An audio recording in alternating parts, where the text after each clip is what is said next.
పరిశుద్ధ దేవుడే నిన్ను విమోచించేవాడు, నేను నీతో ఉన్నాను. తోడు అన్న మాటకి అర్థం ఏంటి అనేసి అంటే, ఇప్పుడు వాడిని పట్టుకుంటున్నాం, వాడు వేసే ప్రతి స్టెప్ కూడా చూస్తున్నాం. ఎందుకు? పడతాడేమో, దెబ్బ తగులుతుందేమో అని. వాళ్ళ అమ్మ కళ్ళు వాళ్ళ నాన్నమ్మ కళ్ళు అక్కడే ఉన్నాయి. ఏంటి? వాడు ఎక్కుతుంటే దిగుతుంటే. దేవుడికి ఎన్ని కళ్ళు ఉన్నాయో లెక్క పెట్టలేము. ఆయన ఎక్కడుంటాడో కూడా మనకి తెలియదు.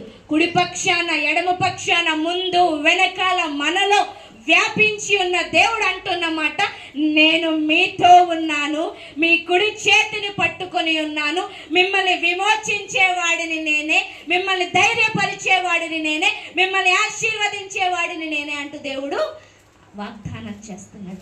ఏ అనారోగ్యం కూడా ఇంక దరి చేరదు, ఈ గృహంలో అడుగు పెట్టదు. ఏ దుష్టుడి యొక్క మాట కానీ అలికిడి కానీ కూడా ఈ కుటుంబంలో వినిపించదు. ఇంకొక చిన్న మాట నేను చూపించేస్తున్నాను, ముగించేస్తాను. ద్వితీయోపదేశ కాండం